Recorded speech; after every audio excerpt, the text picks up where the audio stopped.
Ashhadu an la ilaha illallah wa ashhadu anna Muhammadar Rasulullah. A'udhu billahi minash shaitanir rajim. Bismillahir Rahmanir Rahim.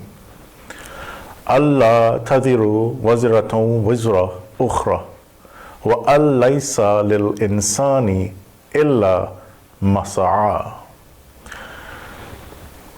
I bear witness that there is no God but Allah, and I also bear witness that Muhammad is the last and final messenger of Allah, after whom no prophet, old or new, will come. I begin in the name of Allah, the Beneficent, the Merciful. Assalamu alaikum, peace be unto you. Before Islam came to reform the world, man held many strange beliefs. They were superstitious, believed in all kinds of strange rituals, such as worshipping idols, which they shaped out of stones and wood with their own hands. They believed in human sacrifices. They would sacrifice a young virgin, believing that her pure soul, being offered to God, would absolve them of their burden of sin. Such offerings, they believed, would please their gods and bring them wealth, health, rain, successful crops, etc. They did not believe in their own abilities to achieve these things. They would then just merrily continue to live a life of gross immorality. This was a world that thrived in the early history of man. This was a world that the Prophet Abraham was confronted with, and many prophets after and before him, and even so up till the day of the last Prophet Muhammad, unto whom be peace. Divine law and order was a thing of rarity. In fact, in most cases, non-existent. There are many in our societies today too going down that path once more. The concept that man did not need divine law and order for his own development as a social and moral being was introduced after the Prophet Jesus by a renegade Jew, namely Paul, the inventor of modern-day Christianity. He taught the pagan Romans and Greeks that Jesus was the Son of God who died for their sins, and that they did not have to do anything themselves to free themselves of sin. Thus we find that he, much to the anger of the disciples of Jesus, abandoned the teachings of Jesus, who clearly preached that moral and spiritual development and growth can only be achieved through praying, fasting, and service to the poor. These noble teachings of the Prophet Jesus, which were the very same that all the prophets of Allah taught, were completely distorted by Paul, who strived to gain as many pagan Romans and Greeks to follow him. He told them that with the descent of Jesus, the law of Almighty Allah had become a curse and was not needed anymore. He said to them simply that they had to put their faith in Jesus and their sins will disappear. It is as absurd as saying to someone, if you had a severe headache, simply ask the doctor to drink a pain tablet and the pain will go away. This was the sad state of affairs that the Holy Prophet Muhammad, upon whom be peace, found the world in when he appeared. He was thus commissioned by Almighty Allah to change the mindset of the people with teachings such as, no bearer of a burden bears another's burden. Chapter 53, verse 38. And the next verse, which states, man can have nothing but what he strives for. Chapter 53, verse 39. If we think about it, this principle forms the basis of the social, moral, and spiritual progress of the entire spectrum of human civilization. That nothing can be achieved without effort is the underlying law that pervades the entire creation. We see it active in all spheres of life.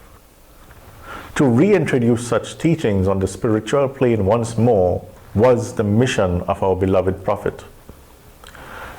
And thus, with the advent of Islam, Reformation in all religions, which had its origin in the broad principles of Islam, was reintroduced. However, to be fair to the prophets Abraham, Moses, and Jesus, they did not teach nor validate the false ideology introduced by Paul that man can acquire anything without making an effort in obedience to divine law.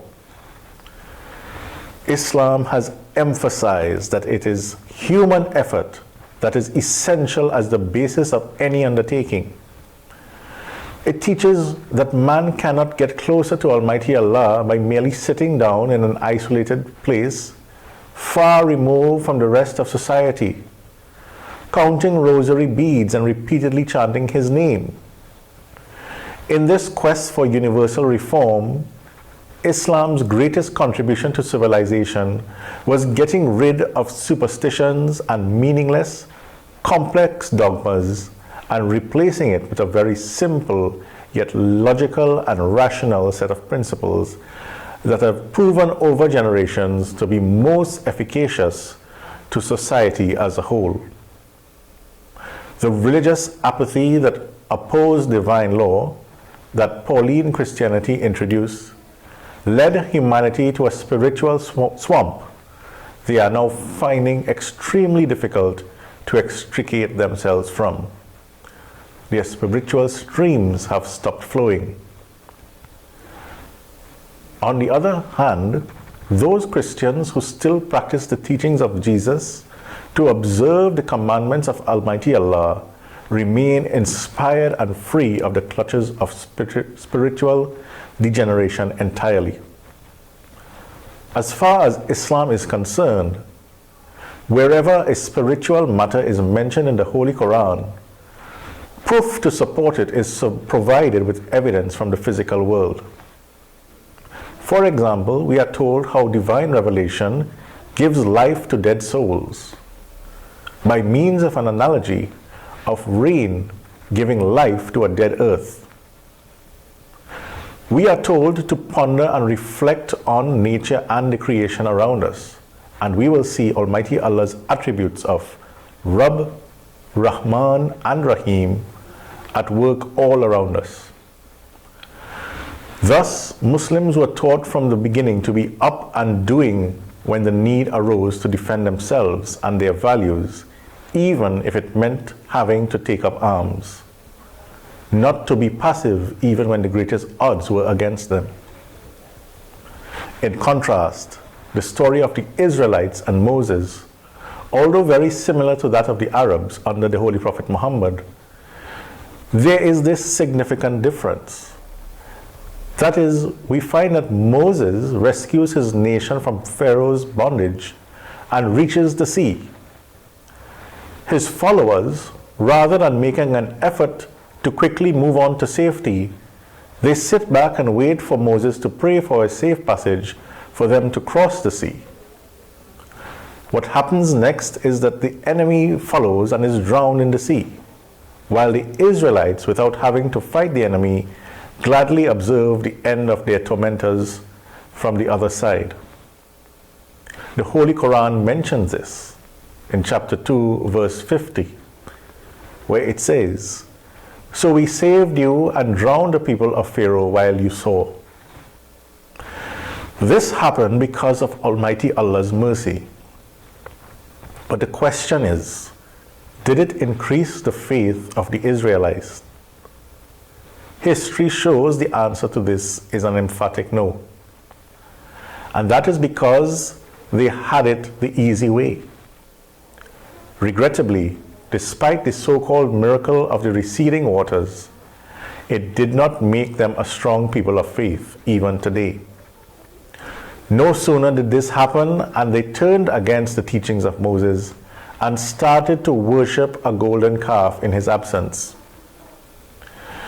Even today, they are attached religiously, we might say, to this material world and will perform all kinds of injustices in order to hold on to it. On the other hand, the Holy Prophet Muhammad and his followers, although given the good news that their enemies will be destroyed, were commanded to go and fight the enemy. They were told that it did not matter if they were only an ill-equipped 300 against an army of 1,000 well-trained warriors.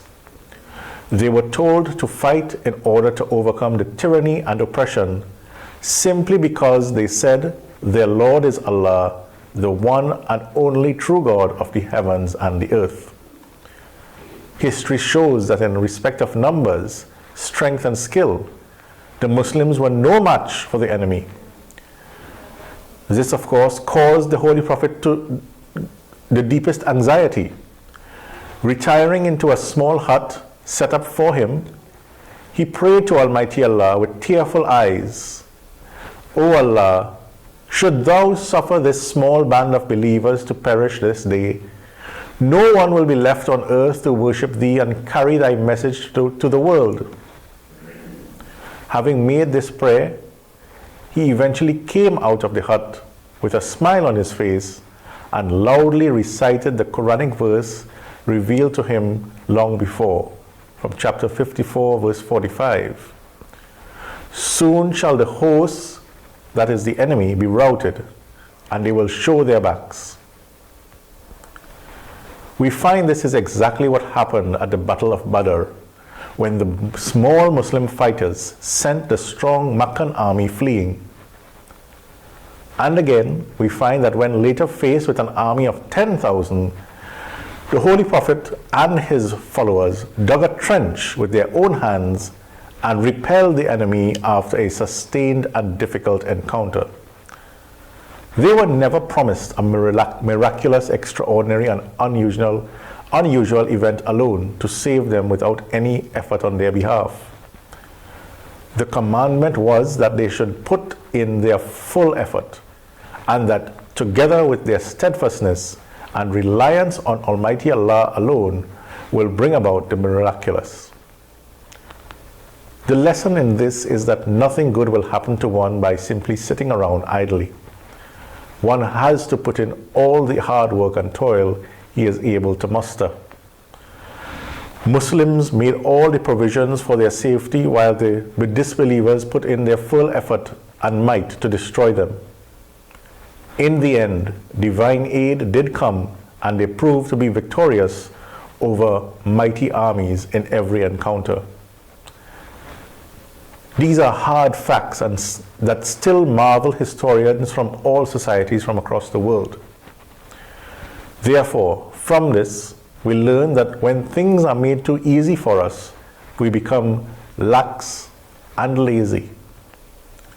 Relying on Allah does not mean we must sit back and do nothing. The Holy Prophet Muhammad taught his companions to trust in Allah but to tie their camel, meaning that they had to provide for their security as well. So now we find that because the Israelites had it so easy in their early days of their exodus, later on when Moses asked them to go out and fight the enemy, they refused. They again expected a miracle while they simply sat and watched as before. The Holy Quran mentions this in chapter 5, verse 24. They said, "O Moses, we will never enter it so long as they are in it. Go therefore thou and thy Lord and fight, surely here we sit." This proves that help from above can lead to people becoming slothful and apathetic, and that is why divine help is often withheld and why we are given challenges to overcome in order to develop courage and faith in us. It was because after witnessing a miracle, the Israelites quit making an effort and just waited for another miracle to happen again and bring about the desired change. While human beings generally tended to focus too much on so-called outward miracles, the honored companions of the Holy Prophet used their inner strength to bring about such powerful transformation, and that in itself is miraculous. Thus, when the Holy Prophet Muhammad embarked on the hijrah from Mecca to Medina, he set foot there it is said, on the 12th day of Rabi'ul Awal, the day that coincides by general consensus on his birth. This remarkable event in the history of Islam, which also marks the first year of the Muslim calendar, is of great universal significance because it brought about a mighty spiritual paradigm shift that saw the laying down of the practical foundation of the divinely ordained, spiritually based world order of Islam by our beloved Prophet Muhammad, upon whom be peace. This has in the past changed the savage into a saint, and can do so even now if implemented once again with steadfastness and sincerity. We therefore take joy in extending our sincerest peace and blessings on our beloved Prophet, his companions and family. May the never-ending goodness, the Mubarak, that comes by following his teachings fill and overtake the entire world and bring about the much desired peace we all yearn for. May Almighty Allah help us to play a meaningful role in achieving this glorious goal set by his noble messenger, Muhammad Mustafa, sallallahu alayhi wa sallam. Barakallahu lana wa lakum fil Qur'an al-Azim wa nafana wa iyyakum bil ayati wa zikr al-hakim. Innahu ta'ala jawadun kareem, malikun barur raufur rahim. Alhamdulillahi nahmaduhu wa nasta'inuhu wa nastaghfiruhu wa nu'minu bihi wa natawakkalu alayhi. Wa na'udzu billahi min shururi anfusina wa min sayyiati a'malina. May yahdihillahu fala mudilla lahu wa may yudlilhu fala hadiya lahu. Allahumma ansur man nasara dina Muhammadin sallallahu alayhi wa sallam waj'alna minhum. Allahumma khzul man khazala dina Muhammadin sallallahu alayhi wa sallam wa la taj'alna minhum. Allahumma salli ala Muhammadin wa ala ali Muhammad kama sallaita ala ali Ibrahima wa ala ali Ibrahima innaka Hamidum Majid.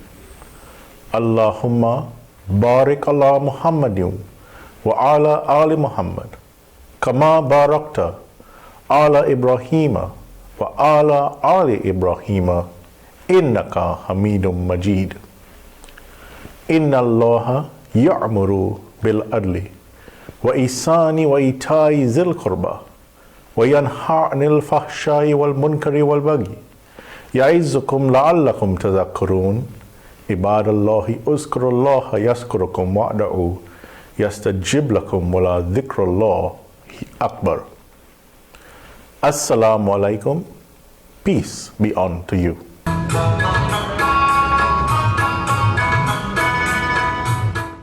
Bismillahir Rahmanir Rahim. In the name of Allah, the Beneficent, the Merciful. ऐसी सो सुनो के बेकुरान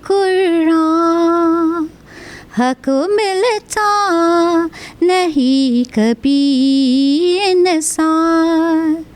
ऐसी सो सुनो के बेकुरान हक मिलता नहीं कभी इंसान. जिनको सनूर की खबर ही नहीं उन पे उस यार की नजर ही नहीं है. ये फुरका का एक अजीब असर वो बनाता है आशिकी दिल पर. ए अज़ीज़ो सुनो के बेकुरान हक मिलता नहीं कभी इंसान.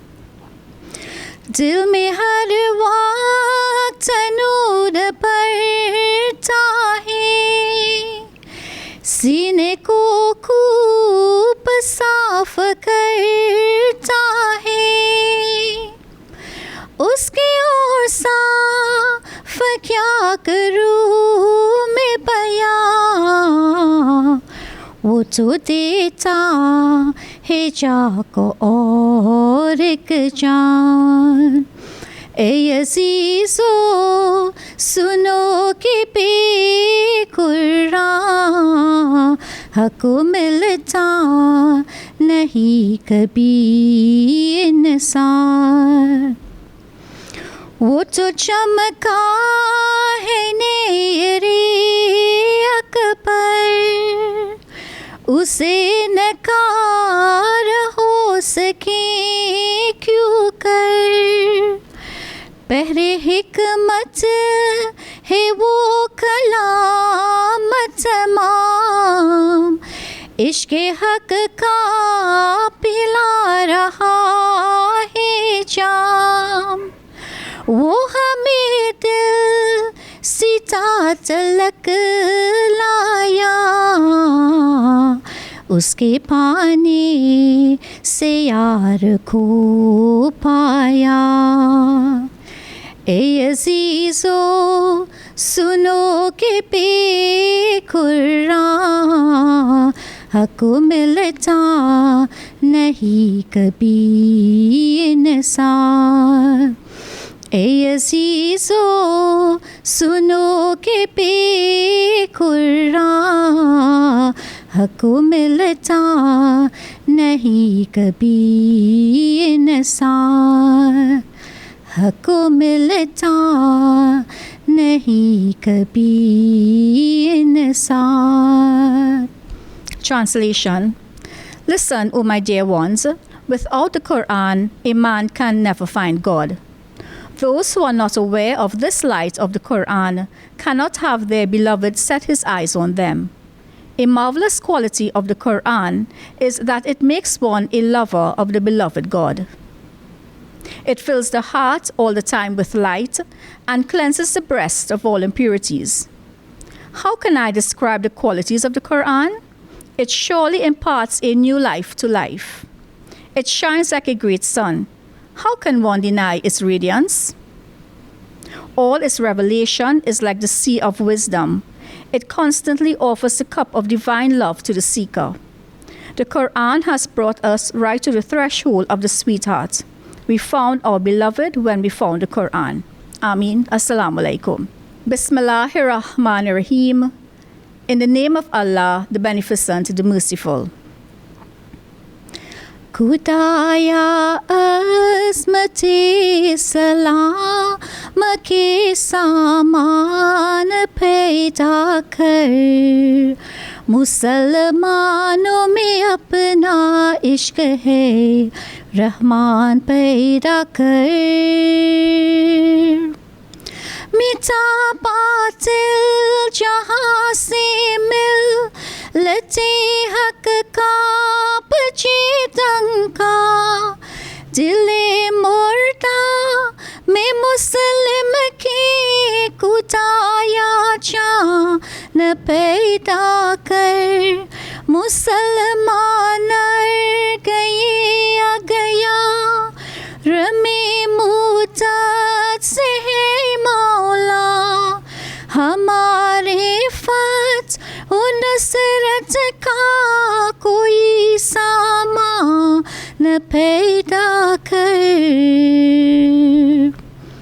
खुदाया अज़मते सलाम के सामान पैदा कर, मुसलमानों में अपना इश्क है रहमान पैदा कर।